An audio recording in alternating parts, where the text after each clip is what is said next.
అడ్వాన్స్గానే cinema hit అయిందని talk వచ్చింది.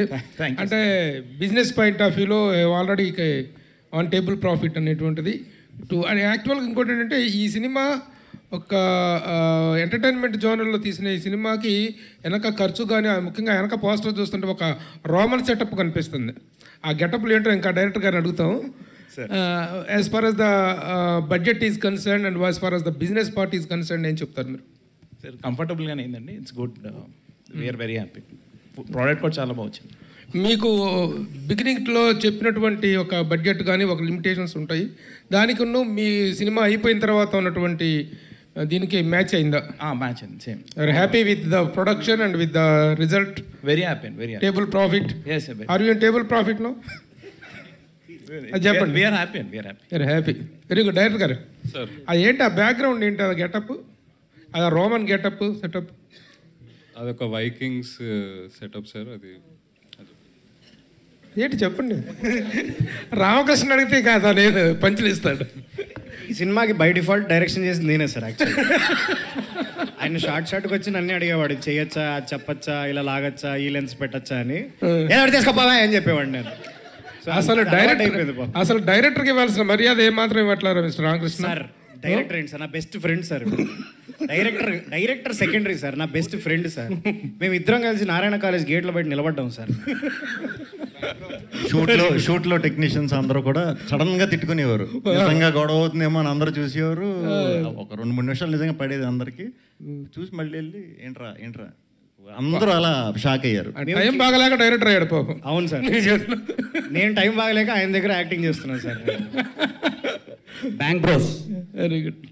Here ఒకటి ఫైనల్గా ఆ ఓం భీమ్ బుష్ ఈ టైటిల్స్ అనేటువంటి ఈ పేర్లు అనేటువంటి ఒరిజినల్ నేమ్సా, మీ కంటెంట్ ప్రకారంగా పెట్టుకున్నటువంటి ఫిక్షనల్ నేమ్సా? కంటెంట్ ఆ 3 ఓం భీమ్ బుష్ అనే ఆ 3 వాటికి అర్థాలు ఉన్నాయండి. అవి 100% మన సినిమాకి సింక్. యాక్చువల్గా ఏంటంటే ఒక మంత్రం లాగా ఉంటుంది ఓం భీమ్ బుష్. అదొక మంత్రం లాగా. అండ్ వర్డ్స్ని సెపరేట్ చేసి చూసినా కూడా ఓం అనేది ఫస్ట్ వర్డ్, బుష్ అనే భీమ్ అనేది బలంగా అవుతుంది, బుష్ అనేది ఇంకా బుష్కి ఇంకేం కారణం లేదు. ఈసారి నుంచి బుష్ అర్థం ఎవరంటే రాహుల్ రామకృష్ణ. Bank bros. భీమ్ బలం ఎందుకంటే ఆయన బలగం సినిమా చేశాడు కాబట్టి. అలాగా కొన్ని అలాంటివి కూడా ఉన్నాయండి. 22వ తారీఖు నాడు మీరు చూసినప్పుడు అన్నీ అర్థమైపోతాయి. బ్యాంక్ బ్రోస్ చెప్పండి. బ్రో అని అడుగుతున్నారు. సో బేసిక్గా ఇప్పుడు రిలీజ్ అవుతున్న సినిమాలో హీరోయిన్ బాగుంటే వెళ్దాంరా అని ఒక బ్యాచ్ ఉంటుంది. సో వాళ్ళతో సంబంధం లేకుండా వీళ్ళు ముగ్గురు ఉన్నారా వెళ్ళొచ్చు అనే ఒపీనియన్ చాలా స్ట్రాంగ్గా ఉంది ఆడియన్స్లో. ఆఫ్టర్ బ్రోచేవారు మీది మళ్ళీ రిపీట్ అవుతుంది. సో ఈ సినిమాలో ఎంత మంచి గార్జియస్గా ఉండే అమ్మాయి రోల్ ఎంత ఇంపార్టెన్స్ ఉంటుంది, లేదంటే డామినేట్ చేస్తారు? చాలా ఇంపార్టెన్స్ ఉంటుందండి. ఆవిడ చేత మేము డామినేట్ అయిపోదామనే పరిగెడుతూ ఉంటాం మేము సినిమా అంతా. అందుకే అది లవ్ స్టోరీ ఇందాక చెప్పాడు కదా సార్. ఓకే. బూమ్ అదే ఓం భీమ్ బుష్ అనే ఒక టైటిల్ ఉంది కదా.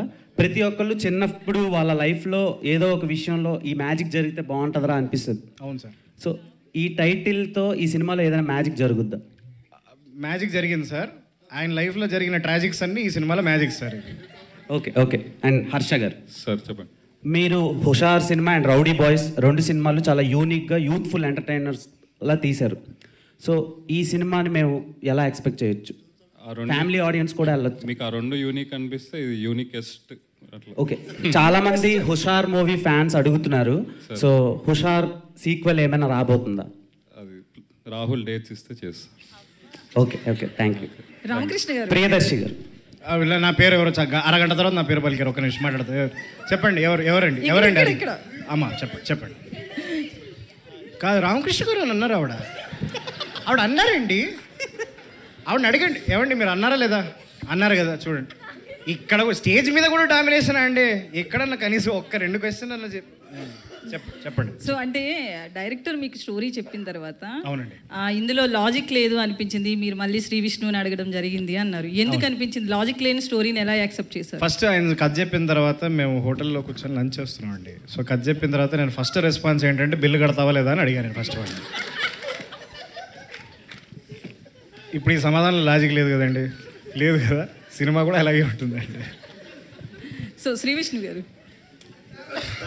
హలో అండి. సో మీవన్నీ కూడా ఫ్యామిలీ ఆడియన్స్ ఎక్కువ ఉంటారు, చిన్నపిల్లల నుంచి పెద్దవాళ్ళ వరకు కలిసి చూసే మూవీస్ ఉంటాయి. బట్ ఇదేదో లైన్ తప్పుతున్నట్లు అనిపిస్తుంది. లేదండి, యాక్చువల్లీ ఇది ఫ్యామిలీ కూడా 100% ఎంజాయ్ చేస్తారు. లైన్ తప్పటం అనేది అయితే ఖచ్చితంగా ఉండదు. యూత్కి అయితే మాత్రం ఈ ఫిలిం ఫస్ట్ ప్రిఫరెన్స్ యూత్ అన్నట్టే అనుకున్నాం. ఈ కథకి ఎక్కువ ఎంజాయ్ చేసేది యూత్ ఆడియన్సే డెఫినెట్గా ఈ కథ అని అనుకున్నాం. డెఫినెట్గా ఫ్యామిలీస్ కూడా ఎంజాయ్ చేస్తారు. ఫ్యామిలీస్ కూడా ఒకప్పుడు యూతే సరదాగా గుర్తు చేసినట్టు ఉంటుంది. పెద్ద ఫ్యామిలీస్ అంటే మీరు సెపరేట్ చేసేసి ఎక్కడో ఉంటారన్నట్టు కాదు, మన చుట్టే ఉంటారండి వాళ్ళు. కొంచెం పాపం వాళ్ళు కూడా అప్పుడప్పుడు యూత్ సినిమాలు నెమ్మదిగా చూపిస్తే అలా 2 గంటలు పాత రోజులకి వెళ్ళి యూత్లా ఫీల్ అయ్యి ఇంటికి వెళ్ళి హ్యాపీగా పడుకుంటారు. అవును. సో మీరు మీమ్స్కి అయితే సెపరేట్గా చాలా రోజుల తర్వాత ఒక పెద్ద కంటెంట్ దొరుకుతుంది అన్నారు. ఎందుకు, అందులో ఏముంది అసలు? అంటే లైనర్స్ బాగా పడినాయి అండి, 1 లైనర్స్ క్లోజింగ్లన్నీ కూడా చాలా చాలా అద్భుతంగా పడినాయి అండ్ వెరైటీగా ఉన్నాయి.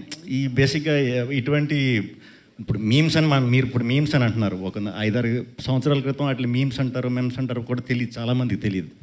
సో ఇప్పుడు దానికి ఒక వర్డ్ పెట్టాం కాబట్టి మేము అది చెప్పగలిగాం అనమాట. మీమర్స్కి అయితే మాత్రం పండగే.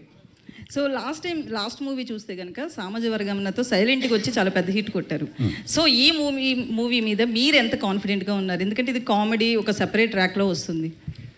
కామెడీ అయితే ఇప్పుడు నేను పెట్టేది ఈ సినిమా మీద అయితే మనం మీరు పెట్టిన డబ్బుకి ఖచ్చితంగా ఒక 10-15 రెట్లు ఎంజాయ్ చేస్తారు. అంటే అంత సాటిస్ఫాక్షన్ అయితే వస్తుంది. నవ్వించడం కంటే గొప్పది ఏమీ ఉండదు, కానీ నవ్వించడమే కష్టం. అది ఎలా వర్కౌట్ అవుతుంది అనేది మనకు వచ్చే వరకు తెలియదు. బట్ మేము చూసుకుంటున్నాం, డబ్బింగ్ చెప్తున్నాం, అంత ఆల్మోస్ట్ అయిపోయింది ఫిలిం అంతా కూడా. Very happy. అంటే ఫస్ట్ నుంచి లాస్ట్ వరకు నవ్వే వస్తుంది, ఎన్నిసార్లు చూసినా నవ్వు వస్తుంది. సో డెఫినెట్గా ఆడియన్స్ నవ్వడానికి ఇష్టపడతారు కాబట్టి చాలా ఎగబడి చూస్తారండి సినిమా. శ్రీ విష్ణు గారు హాయ్. హాయ్. యాక్చువల్గా మీ సినిమాలో వచ్చేసి 3-4 మంత్స్కి ఒకటి వచ్చేస్తూ ఉంటుంది. సామాజిక వర్గం లాంటి బ్లాక్ బస్టర్ తర్వాత కొంచెం లేట్గా ఇది వస్తుంది. అంటే మీ కెరీర్లో బ్యాక్ టు బ్యాక్ హిట్స్ లేవు కాబట్టి కొంచెం గ్యాప్ తీసుకున్నారా? యాక్చువల్లీ ఇది ముందు రావాలండి, సామజ్వరం కంట ముందు.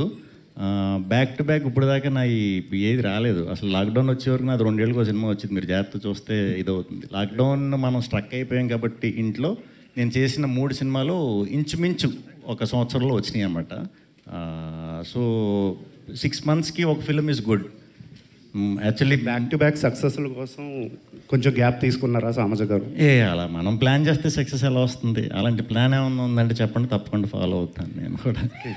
అండ్ మోర్ ఎవర్ అంటే మీరు ఎక్కువగా కొత్త డైరెక్టర్లు టాలెంటెడ్ డైరెక్టర్స్తో చేస్తూ ఉంటారు. అంటే వాళ్ళకి ముందు హిట్ ఉన్నా లేకపోయినా సరే, అంటే గట్ ఫీలింగ్ ఎలా వస్తుంది బేసిక్గా?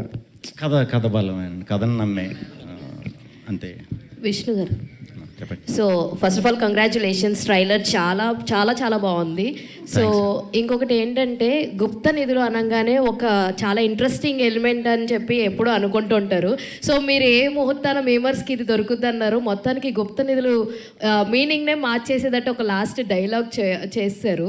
So what you feel actually ఇలాంటి అన్ని పార్ట్స్ చెప్పినప్పుడు స్టార్టింగ్లో మీకు ఏమనిపించింది? అంటే మన తెలుగులో ఉన్న గొప్పతనం ఏంటంటే మనం ఎప్పుడైతే దాన్ని మాడ్యులేట్ చేస్తామో ఒక్కొక్కలాగా అర్థం అవుతూ ఉంటుంది అనమాట. సో చిన్న అకౌంట్గా మాట్లాడే అకౌంట్ పదాలు అందరికీ నచ్చుతాయి. కొంచెం ఇబ్బంది కలగకుండా ఉన్నంత వరకు మనం యాక్చువల్లీ డైలాగ్ ఒకలాగా ఉంటే మీరు చెప్పే మాడ్యులేషన్కి దాని బేస్ మారిపోయింది. సో క్రెడిట్ అంతా మీకే ఇచ్చేస్తాం మేమైతే. లేదండి, మా డబ్బింగ్ ఇంజనీర్ గారికి. సో ఇంకొకటి ఏంటంటే వెన్ కమింగ్ టు అబౌట్ కొంచెం ఏదైనా లవ్ స్టోరీస్ కానీ ఏదన్నా అయితే కనుక ఐ ఫీల్ దట్ మీకు కొంచెం షై ఉండొచ్చు చేస్తున్నప్పుడు ఏదైనా రొమాంటిక్ సీన్ అని అనిపించింది.